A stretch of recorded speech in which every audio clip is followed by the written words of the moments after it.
The next lady that's coming up is somebody that I've gotten to know over the last year or so, or maybe 2 years actually now. It's been a little while. And I always learn something from her. This is Tracey Hawkins, the safety lady. Here she comes. Hi, Tracy. Hey, How are you Connie. this morning? Well, it's afternoon here in Kansas City. It's 2:30 in the afternoon, and it's a dreary, rainy, wet day. So, Good time to be inside talking to me then, right? I'm happy to be here. Well, Tracy is all about safety. That's why her nickname, the Safety Lady. And she and I and Laura Namazi have done a few things together over the last few months. And every time I talk to you, Tracy, I learn something new. So why don't you give a little bit of background about what you do and what you've got and everything, and then we'll kind of dive into what to do with disasters and crisis. Sure. I am all about safety. I live and breathe safety. I can't stop. So what I have done is I've created safety programming for real estate agents. That's my specialty. I create safety programming for senior citizens. We're all heading in that direction. College students, for the general public, I do lunch and learns at corporations, for organizations, service organizations. I do TV segments where I get to go on TV and talk about the latest and greatest in safety and security products, what's new, what's different, how they work. I write for The Close, which is a real estate publication, as well as for Realtor Magazine, which is the National Association of Realtors.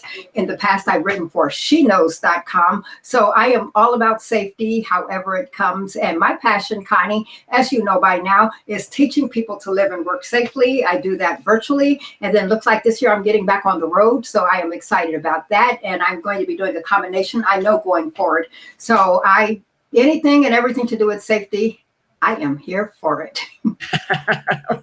Well, what we did one panel on gun safety or how to do that. But if you have a business and you want to keep your employees safe, and not just from potential shootings, but from whatever kind of crisis might show up, and what is maybe one thing that you have to think about to be able to make sure that your people are safe, that clients and customers are safe, that sort of thing? First and foremost, understand that it is your responsibility to keep your employees safe.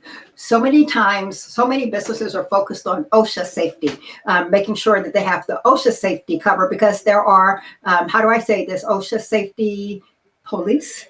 They actually go around and they want to make sure you're doing what you're supposed to do. What about other industries that are not covered by OSHA? One of them being the real estate industry, and one just being regular industries.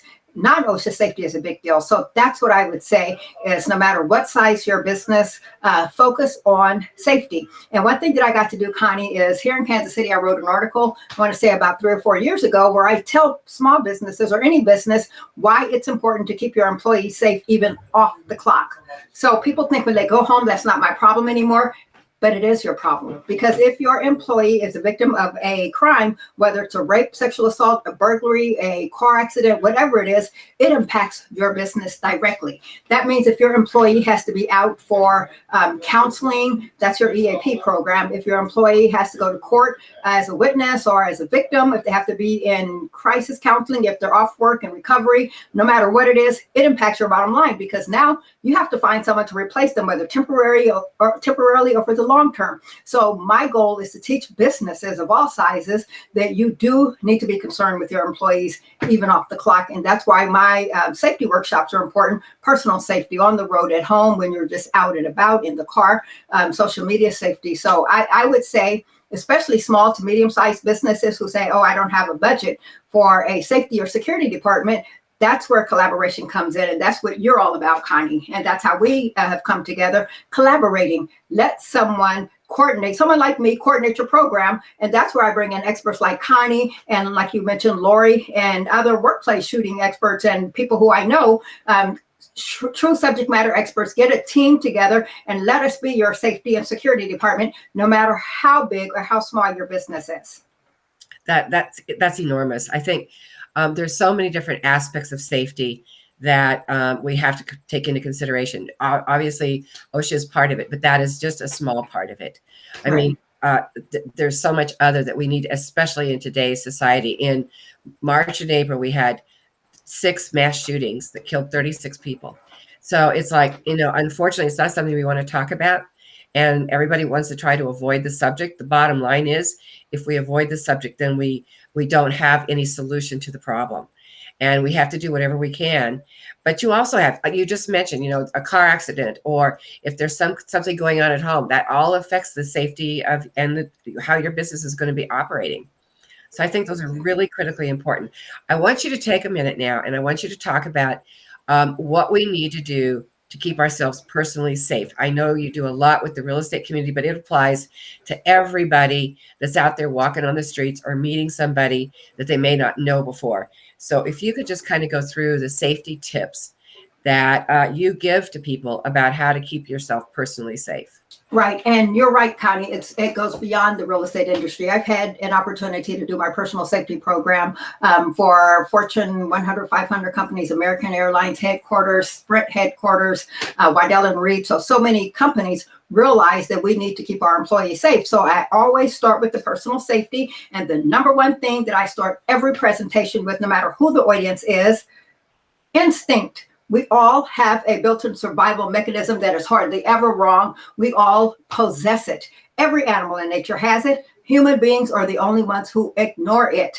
And if we truly listen to that voice, then we would avoid crime. We could truly avoid many situations that we get ourselves into.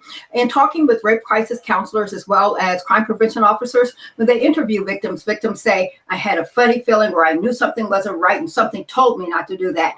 Listen to the voice. We call it intuition, instinct, sixth sense, gut. Some people call it spidey sense, fight or flight, whatever you want to call it. That's your number one line of defense. So whenever you get that funny feeling in the pit of your stomach, the hairs are standing up on your arms or the back of your neck, your body is warning you. Stop. Just like Connie said, stop. Listen to it. Get out of the situation. Later on, you can assess whether or not it really meant something, but that feeling doesn't come from nowhere. So listen to it, get out of the situation. And if you have to come back after you assess things, then you can apologize or explain, hey, I had a feeling, or that something just didn't seem right, and then move forward. But whatever you do, don't ignore that.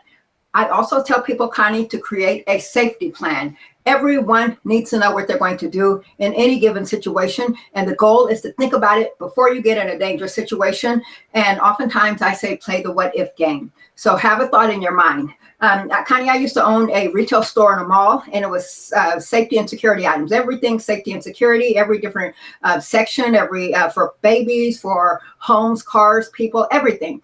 People would come in and, oh, this is the store for paranoid people. It's like, absolutely not. This is the store for proactive people. So that's the stance I take. So I say, instead of being limited by your fears, you're afraid to do this, you're afraid to do that, have a plan in place so that you are empowered to do what you need to do. And you know that if something goes wrong, you can protect yourself. So I say, play the what if game. Let's say you're walking out of the grocery store. One thing that needs to be running through your mind is, what do I do if someone is following me out? Just think about that before you're in the situation, and then you can move on with what you're doing. You're not just paralyzed by the fear of it all. So if someone is following you out, first and foremost, you are alert and aware. You know that they're doing that. So your plan may be to turn around and run back in the store, or your plan may be to go to your car quickly, or your plan may be to push your panic alarm on your key. So all of those require a plan.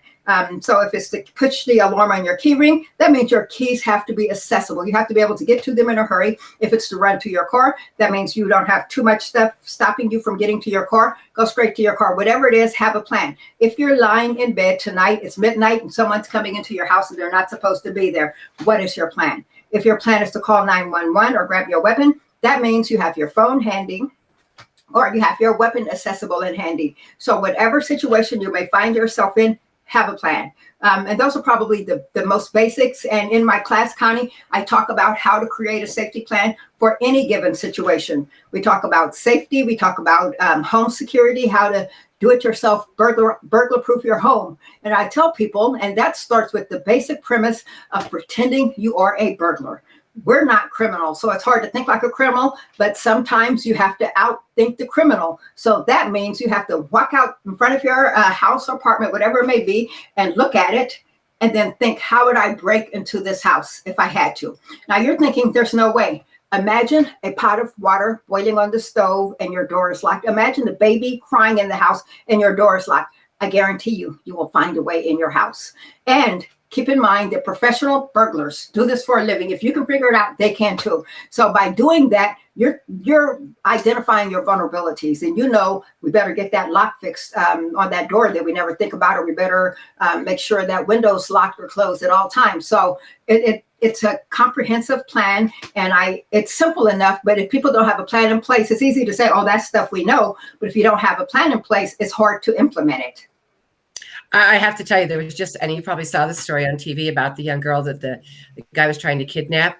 And because she had watched one of the TV shows, she had been playing with slime, and so she put slime on his arm so the police could identify him. Now, I think she was like 10 years old or something like that. That's somebody that is very in tune with what she's doing and very determined. What you're really talking about is a change in our mindset of being aware, very self-aware, but also very much aware of others around you and what you need to do. I have a friend who is, he's been in the military, and he had, whenever he goes to a movie theater or to a restaurant, first thing he does is assess, where is the exit? How am I going to get out of here? And how can and just takes us, it's just 2 seconds to look around and say, okay, there's the exit. Or sits where his back is not to the front door. I know quite a few people that do that just because they want to see who's coming through. It's unfortunate that because I'm sure and I know people, like it was actually happened to my sister and her friend. They went into a mall, and it was announced over the loudspeakers that there was a shooter in the mall. Fortunately for them, they were at the jewelry counter at one of the major department stores, and the exit to the mall was right there. So they just ran out the door. But I had another friend who was in another mall with her daughter, and they were inside this big department store, and they were in the clothing department, and it came over the speaker that there was a shooter out there. And they were in the middle of the mall, so they could not go outside. So they ran into a storage unit or a storage room where they were storing clothes and locked the door. And I mean, it's really scary that we all now know somebody that has been involved with either a shooting or kidnapping or something. And it just happens to be part of what we need to be aware of. So taking these kinds of precautions, I think, are extremely critical. I agree. And to that point, Connie, Tracy, the safety lady, I used to walk into a store, go directly to what I needed to go to without a pause. And now I've trained myself to just walk in a store. And like you said, it takes a couple of seconds to just scan the store. And I look over toward the registers, because otherwise, if I didn't do that, someone could be getting robbed at the register, some crime, something could be happening over there, and I would be oblivious, and I'm just walking about through the store. So I've trained myself to stop and do that. And also, like your friend, I want to know where the exits are whenever I go into a building or restaurant, whatever the situation. Again, a couple of seconds to look around and scan. And that's one of my safety points, is to teach people to scan. And I had a woman tell me that her husband would laugh at her when she scanned, because everywhere they go, she would step out, whether it's a parking lot or whatever, she's looking left, she's looking right, she's looking around. He told her she looked ridiculous. Now, I told her, you may look ridiculous, but I guarantee you no one will ever sneak up on you. So you need to scan and pay attention. Eye contact is important too, and we talk about that. And for whatever reason, as women, we hesitate to make direct eye contact. Just think about it. When we're passing someone, either in a grocery store aisle or on a sidewalk or somewhere, the first thing we do is we look down. We look away, we look down. And that's not good for you, because criminals they take 7 to 10 seconds to determine who's going to be their next victim. And if you're the person who's not looking, not paying attention, guess what? You're going to be the next victim, because this is easy. You're looking down. How hard would it be for them to grab you from behind? You can't identify them because you wouldn't make eye contact. You're not looking at them. So what I say to do is to make eye contact, look at them. And again, that's hard to do. Look over their shoulder if you must. It looks like you're making eye contact. Look over their shoulder. And here's what, just recently in the news, you saw the story about Kelsey Smith. She was a young lady here in the Kansas City area who was kidnapped and murdered. And when she was missing, her father, who was a former police officer, Greg Smith, he said, to the phone company, let us get the record so we can ping off the towers and find out where my daughter is. They couldn't do it. They wouldn't do it. That was Verizon. They would not do it. And so they recently passed legislation, you saw it in the news, where phone companies now can provide that information. So as soon as someone's missing, they can access their location and ping the towers and find out where they are. One thing that he said to do is to say hi to everybody. So that forces you to make eye contact, and it's also the nice thing to do. So if you're saying hi to them, you're doing two things. One, you're saying, I'm looking at you. I can see you. I can identify you. And number two, I am alert. I am paying attention. If you want to do something, it is not going to be easy. So just simple things like that should be part of your safety plan. I see in the comments that Christy mentioned something about share your location with everyone. That is so important. And I talk about that with real estate agents, but that's true in real life for anyone. My daughter, she's 36 now. When she was younger, even up to 20, it's like, let me know where you're going to be. And so she would say, hey, I'm at the movie with my friends, or I'm going somewhere. And I remember my sister saying, oh, that's kind of controlling. She's grown. It's like, absolutely not. No matter how old you are, someone needs to know where you are. We had a serial rapist here in Kansas City a few years ago, and a woman attended one of my programs. She said, my daughter lives in Dallas and I'm the only one here in town. She said, but my daughter checks in on me, and my daughter has said to me, Mom, if you don't answer your phone, I am sending the police to you. So you can have a check-in, a safety buddy, or someone who knows where you are at all times. And you can also use technology to do that. And there's so many different ways to do that. I know on a couple of your events that you've done, you've had some people on that have some amazing apps. A couple of them are designed specifically for realtors, but I'm sure there's apps out there that for anybody that I really like the one where if you, and this applies to all salespeople that are out there talking to consumers or whatever, and in that you identify, you have somebody at the other end of the phone, and you say, this is, here's my partner, or whatever you want to say, and you're showing them that they're on camera. I think that's brilliant. I mean, anything we can do to make ourselves aware. I have to tell you, you talked about saying hi. Well, I was born and raised on a farm in Nebraska. And you used to say hi when you passed them on the road. And then if you were passing them on the street, you said hi. And that's something that I didn't realize when I was helping myself to stay safe what I was doing, because it's just something I do. But it's nice to know that there's actually a good purpose behind it. It's a kind thing to do. And Connie, before I forget, the safety apps, two things. First of all, the one you mentioned is called Agent Safe Walk. And like you said, it is good for the real estate community, but also for salespeople, anyone in the field. And the key part of that one, there are two things any app should have. So no matter which safety app you decide to use, first and foremost, it must have a live feature. The one you mentioned, Agent Safe Walk, allows you, if you're in a situation and you feel like it may go a little wrong, you can pull up your phone, click a button, and all of a sudden there's a live person right there saying, hey, Tracy, is everything okay? What's going on? And then you say to the person with you, oh, this is just my safety partner. We're doing a check-in. All of a sudden you've increased witness potential, and criminals are cowards. They don't want to be seen. They don't want to be recognized. So an app like Agent Safe Walk, if you have field personnel, ideal. But what about the everyday person?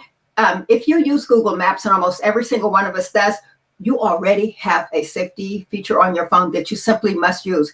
If you use Google Maps, did you know that you could select someone from your contact list? You can select, I think maybe, I don't know if there's a limit to the number of contacts.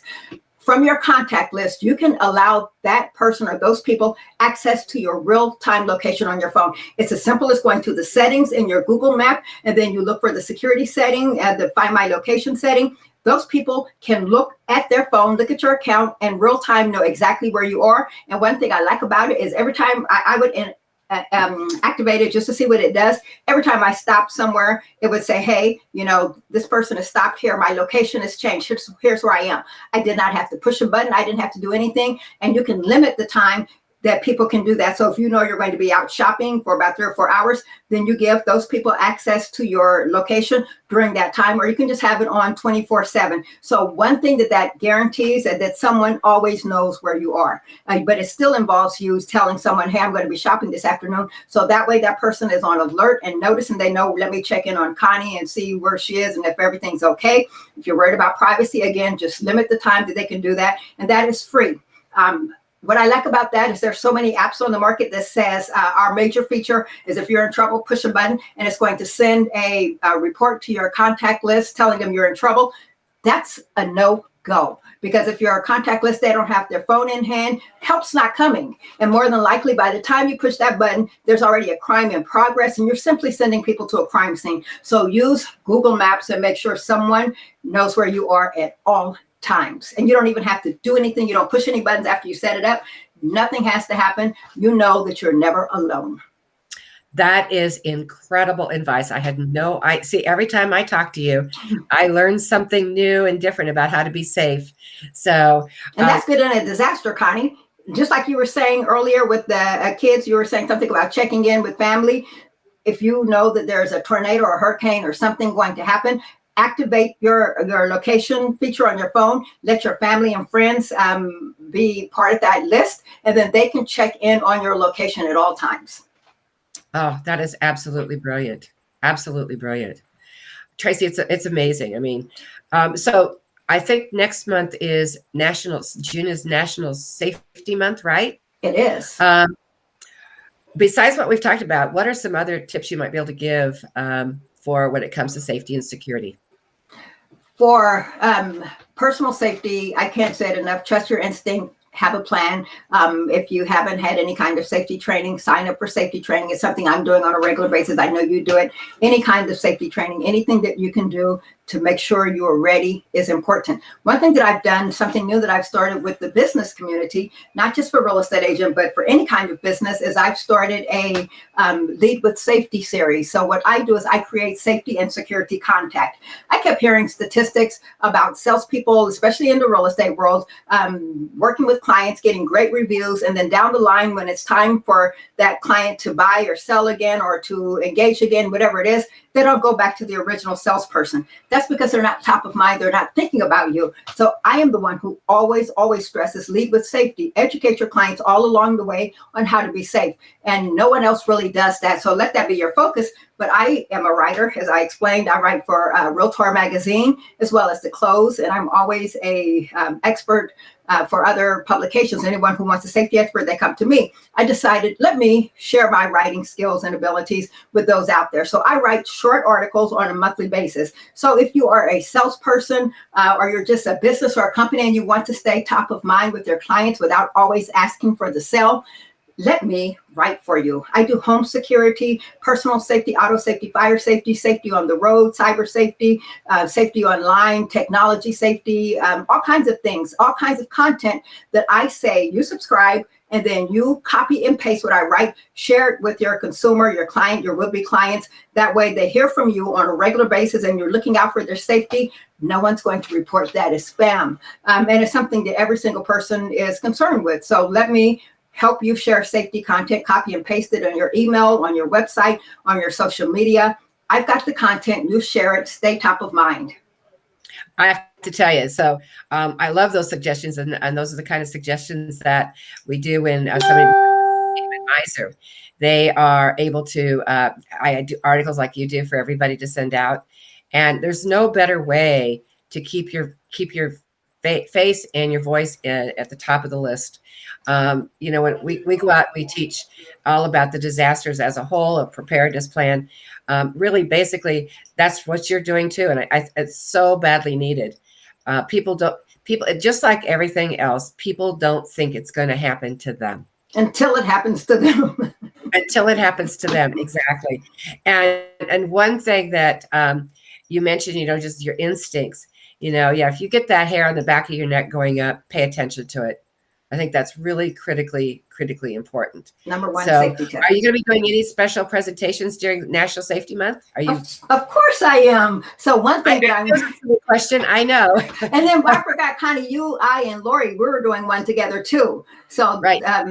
So we're doing that together. So everybody needs to watch Connie to find out the date for that one. Again, we collaborate. All of us have different areas of expertise. But here's something new that I'm doing. I got contacted by a Department of Transportation, and they said, we want you to come in and talk about safety to our clients during Safety Month. Now they have, 1,100 people, and they have a management team. One of the topics they asked me about is psychological safety and I had never really heard of it. And so when I did some research, I found out how it fits in our world. Psychological safety basically means that you should be comfortable talking about whatever your concerns, thoughts, or ideas without fear of retaliation or retribution. That could be in the workplace, but I'm learning that could be in real life, that can be in the social setting, and we find that out nowadays. You should have tools to deal with psychological safety, knowing that you and creating an environment for psychological safety at your company. You want your employees, your people to speak up. If you see something, say something. I've heard that today from you too.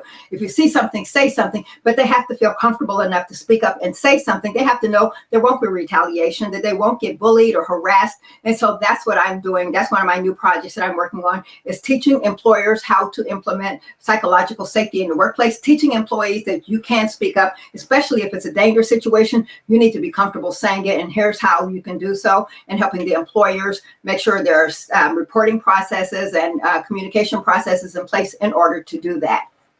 Wow. That is, you and I are going to have a conversation about that.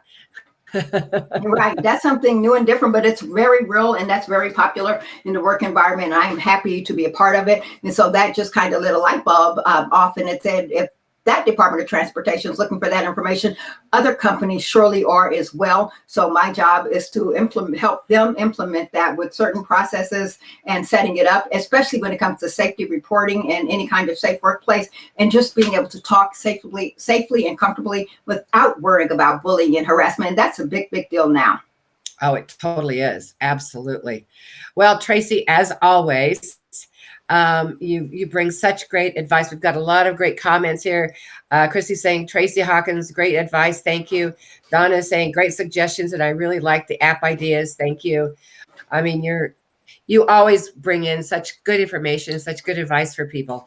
So tell people how they can reach out to you. Okay, on Twitter and Instagram, just search Tracy the Safety Lady. On Facebook, and my website is Safety and Security Source. I did create a group for real estate agent safety, and that's called the Safety and Security Source for Real Estate. So, and someone told me this, and I was embarrassed to say it, Google me. So you can Google Tracy the Safety Lady or Safety and Security Source. So I'm easy to find, and I want to be found. I love working with people. And Connie, you have a lofty goal of 30 million people. And I set kind of a goal this year to reach 250 million real estate agents. And I'm thinking, is that crazy? But then when I start to look at the articles I write and the reach they have, I do TV stuff. So that's a reach. I'm virtual and in classrooms. So it may be kind of a stretch, but it's still a goal. And just like you, I want to reach it so I can help people. Well, that's why I like working with you so much. We're the same, Connie. Yeah, I love when you find somebody, when Kim was on earlier, she was talking about collaboration. And I think this is the kind of thing where when you collaborate, you can truly make a big difference in so many people's lives. And what you and I and Lori are doing is going to impact a lot of people and a lot of businesses and a lot of lives. And I think that, when you're living your passion, like all three of us are, it comes through that, we're out there, we want to do everything we can to make a difference. And that's really what it's all about, is making a difference and creating tools and things that people can use for safety and for crisis and disasters. Right. So, she said that she was obsessed with collaboration and the power of it. And I agree. And that's what you exemplify. Every time I see you, you're collaborating with someone else. That's what I do. And I'm glad we came together because if companies need one of us or all of us, they can contact any of us, and we can put a team together of all of the experts. And again, not talking heads, but true subject matter safety and security experts who will come to you and help your business reduce liability, increase retention, as well as recruitment and morale. And people need us, whether they know it or not. They need to contact one of us and let us come in and help you get your company straight. We'll be your safety and security department. Well, thank you so much. And yeah, all you really need to do is Google the Safety Lady, and Tracy will come up. Well, thank you so much, Tracy, for coming on and being a part of this. And I just so love working with you. And you are always just full of vinegar and joy and excitement, and just lots of fun to listen to you talk and give such really, really great advice. So thank you so much. Ditto, Connie. All right. All right. Well, thank you so much and have a wonderful Saturday. Thank you, and you be safe.